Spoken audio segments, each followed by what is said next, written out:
هذا المقطع أهديه لكل المقبلين على الزواج، لكل المتزوجين، لكل من يدعو الله عز وجل أن يتزوج من زوجة صالحة، والزوجة إن شاء الله تتزوج زوج صالح. ليلة 1 ذي الحجة يصادف زواج النورين. من النورين؟ فاطمة صلوات الله عليها وأمير المؤمنين علي بن أبي طالب روحي له الفداء. اليوم بقول لكم لمحة عن هذه المناسبة، جانب ومشهد من زفاف علي وفاطمة، وأختصر عليكم الطريق عشان تعرفون عظم هذه المناسبة. في الزفاف بعد العقد، بعد الزواج، في الزفاف عندما زفت فاطمة لعلي بن أبي طالب وكان ينتظرها في منزله النبي الأكرم محمد صلى الله عليه وآله، هو بنفسه كان يقود ناقة فاطمة ويسوقها، فهبط جبرائيل ب70,000 من الملائكة، وهبط ميكائيل ب70,000 من الملائكة، فسألهم محمد صلى الله عليه وآله: لماذا هبطتم إلى الأرض؟ فقالوا: هبطنا لنزف فاطمة لعلي صلوات الله عليهما. فنزول ملائكة، نزول جبرائيل وميكائيل ب70,000 فقط ليساهموا في زفاف فاطمة ويزفوها لعلي. باختصار، فدخلوا المنزل، فسكب الماء النبي الأكرم صلى الله عليه وآله على رأس علي بن أبي طالب، وسكب الماء على رأس الزهراء، وقال: يا علي، هذه فاطمة بنت محمد وديعتي عندك، ويا فاطمة نعم البعل بعلك هذا علي. ودعا لهما دعاء عجيب، وكانت ليلة فرح وسرور.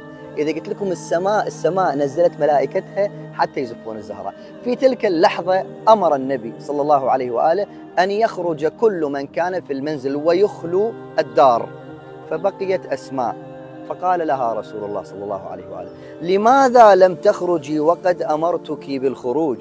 قالت أسماء تقول: أنا ما أخالف أمرك يا رسول الله، تدري، ولكن هذه وصية خديجة قبل أن تفارق الحياة. قالت: ابنتي فاطمة صغيرة وأنا سأفارقها، والطفلة والمرأة تحتاج الأم في الزفاف. فقال: بقيت وصية لخديجة بقصة مفصلة، يعني وقفتي لهذا الأمر؟ قال: نعم. فبكى محمد صلى الله عليه وآله، بكى النبي الأكرم صلى الله عليه وآله في ليلة فرح وسرور، في ليلة زفاف، لأنه ذكر خديجة، فرفع يده وقال: يا أسماء، قضى الله حوائجك في الدنيا والآخرة. كرامة لمن؟ كرامة لخديجة. فبحق هذه المناسبة انشروا هذه المناسبة، انشروا مشاهد وتفاصيل وأحاديث وما جرى في هذه المناسبة، وأسأل من الله عز وجل ببركة نشركم لفضائل علي وفاطمة صلوات الله عليهما، لفضل نشر فضيلة من فضائل خديجة في تلك الليلة اللي النبي الأكرم دعا فقط لذكر اسمها. فأسأل من الله عز وجل أن يزوج العازبين والعازبات، ويرزق كل امرأة مؤمنة زوج صالح، ويرزق كل رجل مؤمن زوجة صالحة، على حب خديجة وعلى حب زواج النورين.